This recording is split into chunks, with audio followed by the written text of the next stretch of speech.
Salut à tous, on se retrouve pour l'épisode 1470 du Zap Image. On commence aujourd'hui en ce 13 mai comme d'habitude avec quelques anniversaires. Tout d'abord l'attaquant belge Lukaku qui fête aujourd'hui ses 28 ans, l'attaquant de l'Inter Milan qui a fait une grosse saison. Bon anniversaire à lui.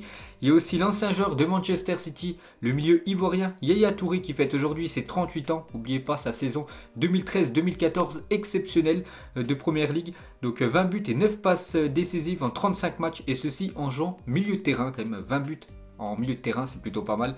Donc il avait alors fini 3e meilleur buteur du championnat. Donc le milieu Yaya Touré fête aujourd'hui ses 38 ans. Il y a aussi le milieu français Francis Coquelin qui fête aujourd'hui ses 30 ans, le joueur de Villarreal. Et pour finir, le défenseur du FC Barcelone, Oscar Mingueza, qui fête lui aujourd'hui ses 22 ans. Ensuite, on ouvre la page Coupe de France. On commence tout d'abord avec la première demi-finale qui avait lieu hier du côté de Montpellier. Montpellier contre le Paris Saint-Germain. Et c'est le Paris Saint-Germain qui se qualifie pour la finale de la Coupe de France. Mais dans la difficulté, donc score final 2 partout, donc ça allait au tir au but. Et on peut voir que le Paris Saint-Germain ont réussi à marquer tous leurs tirs au but. Alors que l'équipe de Montpellier a loupé un penalty. Donc le Paris Saint-Germain en finale. Donc la une du journal L'équipe. Paris défend son titre, mal parti pour remporter le championnat. Le PSG peut encore conserver le trophée de la Coupe de France après avoir souffert pour éliminer l'équipe de Montpellier. Parce que si on regarde les stats du match, donc on peut voir qu'il y a eu beaucoup d'occasions dans ce match. Donc déjà la possession côté Paris Saint-Germain, 24 tirs pour le PSG, 15 pour l'équipe de Montpellier. C'est énorme, quasiment 40 frappes dans le match. Donc le Paris Saint-Germain, c'est eux qui ont été les plus efficaces, surtout lors de la séance tir au but. Donc le Paris Saint-Germain s'envole en finale et le PSG devient le premier club de l'histoire à se qualifier en finale de Coupe de France pour la 7e fois consécutive pour le Paris Saint-Germain. Et à chaque fois en finale, c'est à chaque fois victoire, à part bien sûr en 2019 où l'équipe du Paris Saint-Germain avait perdu la finale contre le Stade Rennais. Et toujours avec le PSG se qualifie pour la 19e fois de son histoire en finale de la Coupe de France. Il s'agit du record dans la compétition à égalité avec l'Olympique de Marseille. Ensuite, toujours avec le PSG, donc ils viennent seulement d'encaisser leur premier but en Coupe de France, deux hier, mais c'est vrai que lors des tours précédents, à chaque fois c'était du perfect pour le Paris Saint-Germain, à chaque fois des matchs sans prendre de but, et hier c'est les deux premiers buts encaissés par le Paris Saint-Germain dans cette saison de Coupe de France. On va parler cette fois-ci de Kylian Mbappé, retour de blessure pour lui. Et on peut voir qu'il a été ultra décisif, l'attaquant français, vu que c'est lui qui a inscrit le doublé côté Paris Saint-Germain. Alors qu'il revient de blessure, Mbappé s'offre un doublé à la 10e, à la 50e minute. Et Kylian Mbappé est le meilleur buteur en demi-finale de Coupe de France depuis 1950. Déjà 8 réalisations pour Kylian Mbappé en demi-finale de Coupe de France. Et du coup, l'autre affiche de ces demi-finales de la Coupe de France, c'est ce soir, donc à 21h15, Rumilly contre l'équipe de l'AS Monaco. Donc Rumilly, n'oubliez pas, c'est une équipe de 4e division française, donc ça équivaut au National 2. Donc ce soir, ils reçoivent l'équipe de Monaco. N'oubliez pas que le match est diffusé sur France 2, donc bien sûr, on en reparlera demain. Ensuite, direction l'Angleterre, on commence tout d'abord avec le derby de Londres, Chelsea contre Arsenal, et c'est Arsenal qui est venu s'imposer 1-0 du côté de Chelsea, un but de Smith Rowe, donc sur une grosse boulette quand même de Jorginho. Je ne sais pas si vous avez vu le but, Jorginho les gars a failli marquer contre son camp, donc une extremis qui n'a pas réussi à sortir le ballon devant la ligne, mais juste après il y a eu but, donc surprise quand même, vu que les Gunners sont partis s'imposer du côté de Chelsea. Et on sait que Chelsea, ces derniers temps, les gars, ça fonctionne très bien. Et Thomas Tuchel a concédé hier soir sa 3e défaite avec Chelsea. 3 défaites seulement en 26 matchs, toutes compétitions confondues. Donc rien de grave, bien sûr, pour l'équipe de Chelsea. Vu que l'objectif, déjà, c'est de remporter la FA Cup samedi, vu que c'est la finale. Il y a aussi la finale de la Ligue des Champions est terminée dans le top 4. C'est ça l'objectif pour cette équipe des Blues pour cette fin de saison. Donc il n'y a rien de catastrophique avec cette défaite hier contre les Gunners. Et du coup, un petit coup d'œil au classement de cette première ligue. On peut voir que Chelsea toujours à la 4e position. Mais Chelsea a toujours 6 points d'avance sur l'équipe classée 5e, l'équipe de West Ham. Et Arsenal avec sa victoire hier remonte à la 8e place. Mais ils sont toujours un point derrière Tottenham, n'oubliez pas, c'est les 7 premiers qui sont qualifiés en Coupe d'Europe la saison prochaine. En gros, Arsenal, la saison prochaine, j'aurai aucune Coupe d'Europe. Ensuite, direction cette fois-ci la Liga. On commence tout d'abord avec le leader, l'Atlético Madrid, qui joue contre la Real Sociedad hier soir. Et victoire des Colchoneros dans la douleur, mais victoire au bout. Et une victoire très importante, 2-1. Carrasco et Correa ont été buteurs. Donc l'Atlético se rapproche du titre avec cette victoire. Donc là, une du journal Marca, s'il ne souffre pas, ce n'est pas l'Atlético. Et la une de Journal AS à 2 pas du titre de cette Liga. Il y avait aussi l'équipe de Séville qui joue contre l'équipe de Valence hier à 19h. Et c'est Séville qui s'est imposé 1-0 grâce à l'attaquant marocain Youssef En-Nesyri. Et il a déjà beaucoup marqué quand même cette saison. Donc il a inscrit hier son 18e but de la saison en Liga. Il a permis à Séville de s'imposer 1-0 face à l'équipe de Valence. Ensuite il y avait aussi des autres matchs. Le Celta s'est imposé 1-0 contre l'équipe de Retafe. La victoire aussi de Huesca 1-0 contre l'équipe de Bilbao. Et du coup un petit coup d'œil au classement de cette Liga, surtout en tête. Donc l'Atlético de Madrid 80 points, maintenant 4 points d'avance sur l'équipe du Barça deuxième, 5 points d'avance sur l'équipe du Real Madrid. Le Real joue ce soir contre l'équipe de Grenade. Ensuite, direction la Serie A, on commence tout d'abord avec la Juventus qui se déplaçait hier soir du côté de Sassuolo. C'était victoire obligatoire de la Juventus après la fessée qu'ils ont pris il y a quelques jours, 3-0 à domicile contre l'AC Milan. Et hier, la Juventus s'est imposée 3-1. On peut voir les buteurs, à noter que Adrien Rabiot, buteur, mais aussi un but de Cristiano Ronaldo et Dybala, donc parfait pour la Juventus. Donc CR7 vient d'inscrire son 100e but avec la Juventus, le tout en seulement 131 matchs, un sacré ratio quand même pour Cristiano Ronaldo. Donc déjà les 100 buts pour lui du côté de l'Italie. Donc CR7 a marqué plus de 100 buts avec le Portugal, avec Manchester United, avec le Real Madrid, avec la Juventus. Et aussi en Ligue des Champions. C'est incroyable quand même. Les stats de CR7, il conforte sa place de meilleur buteur actuellement du championnat de Serie A. Donc Ronaldo, c'est 28 buts cette saison en Serie A. Donc il devance largement Muriel, lui aussi qui a inscrit un but hier avec l'Atalanta Bergame. Donc CR7, 100 buts avec la Juventus. Et Dybala, lui aussi, buteur hier. Lui aussi, il a atteint la barre des 100 buts avec cette équipe de la vieille dame. A noter que le gardien Buffon, donc à 43 ans, Buffon vient d'arrêter un penalty face à Sassuolo. Il devient le plus vieux gardien de l'histoire à repousser un penalty en Serie A et surtout déterminant parce que c'était en tout début de match, il y avait toujours 0-0 et bien sûr si Sassuolo aurait ouvert le score, peut-être la donne n'aurait pas été la même, peut-être la Juventus ne se serait pas imposé 3-1 hier du côté de Sassuolo, donc un arrêt décisif pour le gardien italien. Ensuite, on va parler du champion d'Italie, l'Inter Milan qui joue contre l'AS Roma. Victoire tranquille de l'Inter Milan, 3-1. Donc Brozovic, Vecino et Lukaku, buteur. Donc regardez le maillot porté par les joueurs de l'Inter, ce maillot inédit. Ensuite, on va parler de l'autre Milan, le carton de la soirée. L'AC Milan du côté du Torino. Donc l'AC Milan, il y a quelques jours, 3-0 du côté de la Juventus et hier 7-0 du côté du Torino. Donc sur les deux derniers matchs, 2 matchs à l'extérieur, 10 buts inscrits, 0 but encaissé par l'AC Milan. Donc un triplé de Rebic, un but de Diaz, un but de Kessié sur penalty et un doublé de Théo Hernandez, le défenseur gauche français. Donc tout d'abord on revient sur le croate Ante Rebic face au Torino hier soir, c'est une passe décisive et 3 buts, gros match de sa part. Donc Théo Hernandez signe un doublé hier, le défenseur gauche français. Donc ses stats avec l'AC Milan, toute compétition confondue, des très belles stats comme pour un défenseur gauche, 79 matchs pour 15 buts et 13 passes décisives. Et pour finir avec cette équipe de l'AC Milan, donc à l'extérieur cette saison en Serie A, je vous ai dit, ça voyage très bien cette équipe de Milan. Donc 18 matchs joués à l'extérieur pour 15 victoires, 1 match nul et seulement 2 défaites, 41 buts marqués et seulement 17 buts encaissés, une machine à l'extérieur, l'AC Milan. Ensuite, on va parler de l'Atalanta Bergame qui joue contre l'équipe de Benevento. Et nouvelle victoire de l'Atalanta Bergame, actuellement dauphin quand même de l'Inter Milan. Donc 2-0, un but de Muriel, un but de Pasalic. Et les 74 derniers matchs de l'Atalanta Bergame, c'est quand même plus de 184 buts marqués. Incroyable cette équipe niveau offensif. Et du coup, un petit coup d'œil au classement après cette journée de Serie A. Donc l'Inter, on sait déjà qu'ils sont champions. Donc deuxième position, l'Atalanta, troisième, l'AC Milan, quatrième, Naples et cinquième, la Juventus. Donc la Juve toujours 5e malgré la victoire hier, parce que Naples, l'AC Milan et l'Atalanta Bergame se sont aussi imposés hier.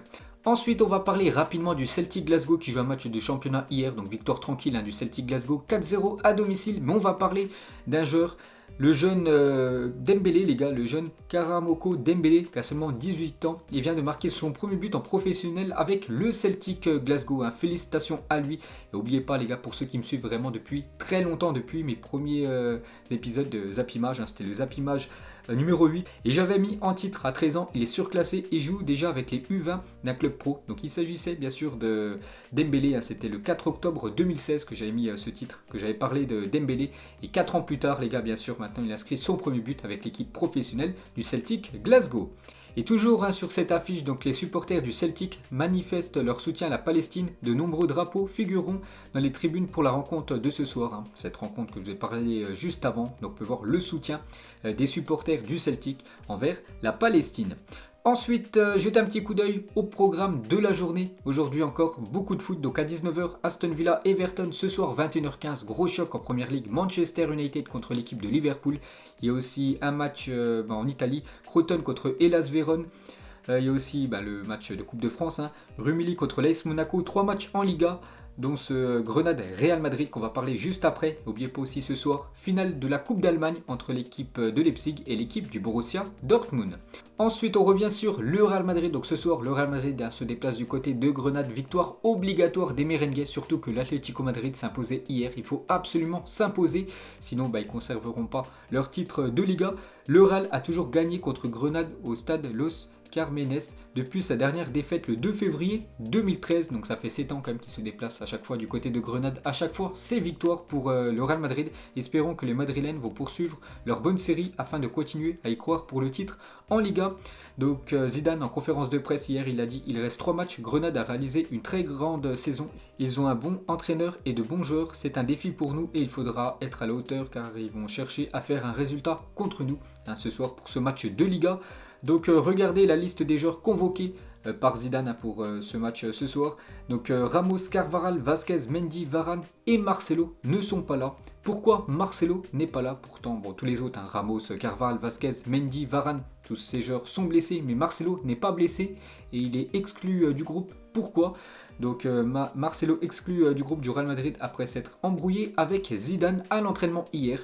Donc Marcelo mis de côté à cause d'une dispute liée à la tactique défensive du Real Madrid.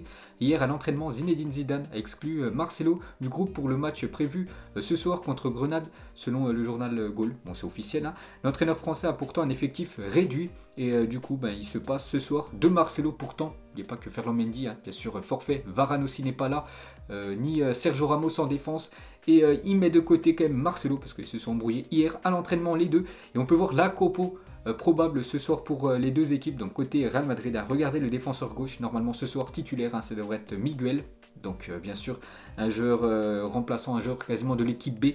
Donc Nacho, Militao, Odriozola en défense ce soir côté merengue. Donc en attaque bien sûr Vinicius, Benzema et Valverde. Donc Eden Hazard devrait commencer une fois de plus sur le banc.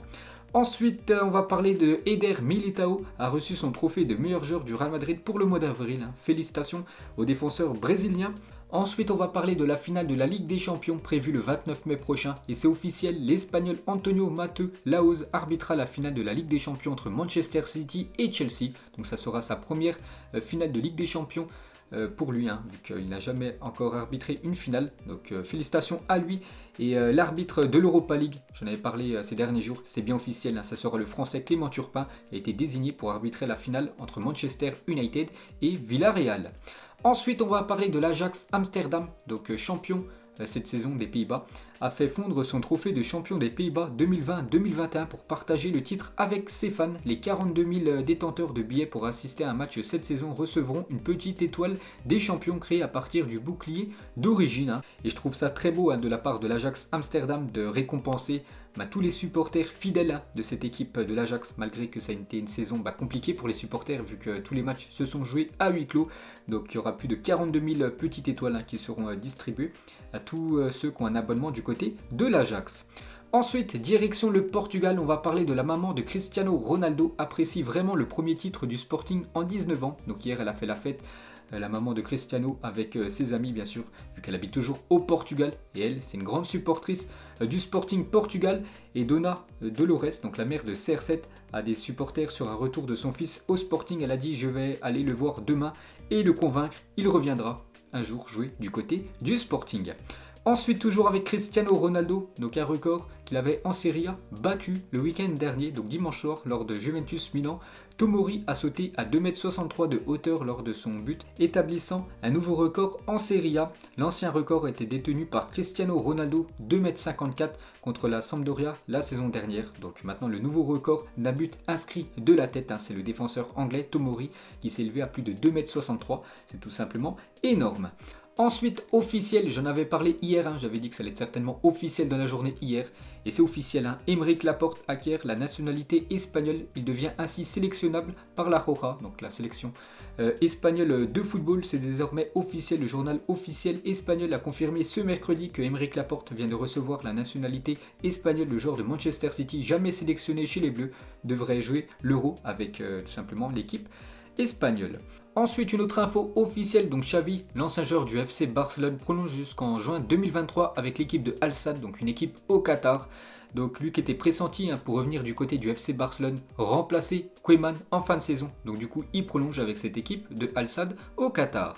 Ensuite, une autre info officielle, donc lui aussi prolonge avec son club, c'est Emil Forsberg. Donc le joueur suédois de l'équipe du RB Leipzig prolonge son contrat jusqu'en 2025 avec l'équipe allemande. Mais pas le RB Leipzig, joue ce soir sa finale de Coupe d'Allemagne contre l'équipe du Borussia Dortmund, et Leipzig a dévoilé son nouveau maillot domicile pour la prochaine saison. Ensuite, une autre info officielle, Virgil van Dijk, qui a vécu une saison très compliquée vu qu'il a été toute la saison quasiment blessé, annonce qu'il ne participera pas à l'Euro 2020. Et c'est officiel, je sens que physiquement ce n'est pas la bonne décision. Il préfère être apte à revenir la saison prochaine, jouer avec l'équipe de Liverpool, que prendre le risque de jouer l'Euro et peut-être se reblesser et peut-être louper encore une grande partie de la saison prochaine. Donc voilà, Van Dijk ne disputera pas l'Euro avec les Pays-Bas et c'est un gros coup dur bien sûr pour les Néerlandais. Et on va parler de Robben, ouvert à la sélection. S'il m'appelle, je viendrai. Lorsque j'ai repris la compétition l'été dernier, l'Euro faisait partie de mes rêves les plus dingues. Après, je dois rester réaliste et voir comment les choses vont évoluer ces prochaines semaines. Donc il le dit, Arjen Robben, son objectif c'est de disputer l'Euro avec les Pays-Bas. Donc il avait mis un terme à sa carrière. Donc depuis l'été dernier, il est revenu. Il joue en première division hollandaise. Donc il aimerait disputer l'Euro avec les Pays-Bas. On va voir si le sélectionneur le prend ou non. Et pour finir avec Arjen Robben, la simplicité d'Arjen Robben qui rentre chez lui en vélo après son match du week-end dernier. En plus, il avait été élu homme du match. Il a fait 2 passes décisives lors de cette rencontre, l'attaquant néerlandais. Ensuite, on va parler de l'AS Monaco, dévoile son nouveau logo légèrement différent de l'ancien. Donc regardez l'ancien, regardez le nouveau logo de l'AS Monaco. Donc il y a quelques modifications. Donc voilà le nouveau logo des Monégasques. Ensuite, on revient 45 ans jour pour jour en arrière. L'AS Saint-Etienne perdait 1-0 à Glasgow face au Bayern Munich en finale de Ligue des Champions. L'épopée des Verts prend fin sur un sentiment d'injustice parce que lors de cette finale, donc les poteaux les gars, et la barre transversale, avant c'était en carré, maintenant vous savez que ça arrondit. Et on peut voir une action de l'AS Saint-Etienne les gars, où le ballon heurte la barre transversale en dessous. Donc normalement, maintenant si ça touche le bas de la barre transversale, normalement ça ricoche et ça finit au fond des filets. Mais vu que les poteaux étaient carrés, donc le ballon était ressorti. C'est dommage parce que l'AS Saint-Etienne aurait pu remporter sa première Ligue des Champions. Et on finit ce Zap Image aujourd'hui avec 2 infos sur Neymar. Donc un journaliste a posé une question à Neymar. As-tu un match préféré auquel tu as joué dans ta carrière? Réponse de Neymar, il a dit: le match contre l'Atalanta Bergame la saison dernière était si bon, j'étais très heureux. C'était un match émotionnel. Vous vous souvenez de ce match complètement fou? L'équipe du Paris Saint-Germain perdait 1-0 jusqu'à la 88e minute. Ils avaient gagné le match 2-1 grâce à Choupo-Moting et Marquinhos. Et toujours avec Neymar, donc il va demander au Paris Saint-Germain de se rendre aux Jeux Olympiques après avoir disputé la Copa América. Et bien sûr, il faut que le Paris Saint-Germain accepte, parce qu'après la Copa América, normalement, il doit revenir du côté de Paris, préparer la prochaine saison. Mais Neymar ne veut pas, il veut jouer les Jeux Olympiques avec la sélection brésilienne. Donc voilà les gars, la fin de ce Zap Image 1470. Donc si ça vous a plu, un petit like et on se retrouve demain pour le prochain épisode. Ciao à tous!